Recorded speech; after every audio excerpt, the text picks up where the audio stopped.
అందరికీ నమస్కారం అండి. నేను వేసాను చూడండి ముగ్గు. ఆ కలర్ అనేది పోలేదు.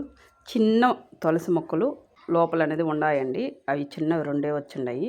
ఇప్పుడు బయటికి కనపడపోవచ్చు.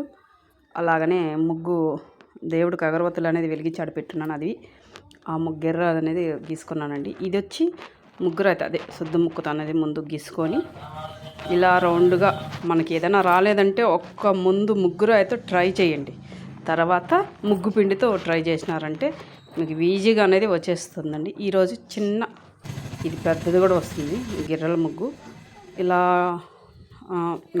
6 పక్షాలుగా వేసుకున్నాను. 6 గిర్రలుగా గీసుకొని ఇలా రౌండ్ ఆఫ్గా చేసుకుని దాని మళ్ళీ కొమ్ముల్లాగా అలా వేసి 6 పక్కల మళ్ళీ ఈ రింగు లాగిచ్చుకొని దీనికి ఎర్రమట్టి అనేది పెట్టుకున్నానండి. ఇది చూసేదానికి మీకు ఎలా ఉందో నాకు తెలియదు కానీ చాలా తెల్లగా ఎరుపుగా పసుపు కుంకాలతో భలే ఉందండి ముగ్గు. చూసి అందరూ చూసి బాగుంది అక్క, కలర్ వేసి ఉండొచ్చు కదా అన్నారు. కలరు పండగలప్పుడు అలా వేస్తానండి, మీ తప్పుడు ఎందుకు లేదు. చూసినారా ఆ కలరు నేల మీద అలా అంటుకునేస్తున్నాయి. అప్పుడు ఏమవుతుందంటే కడిగినా కానీ పోదు. అది చాలా రోజులకి వెళ్తుంది, కొద్దిగా పోతుంది. కాబట్టి మీ తప్పుడు మామూలుగా అప్పుడు ఎర్రమట్టి పెట్టుకుంటే చాలు. ముగ్గుపిండి ఎర్రమట్టి పసుపు కుంకుమ పెట్టుకుంటే చాలు. ఒక ఫ్లవర్ పెట్టుకుంటే తమలపాకు చెట్టు అంటే చూడండి, ఇదంతా మాకు తమలపాకు, పైన ఉండేది కరేపాకు.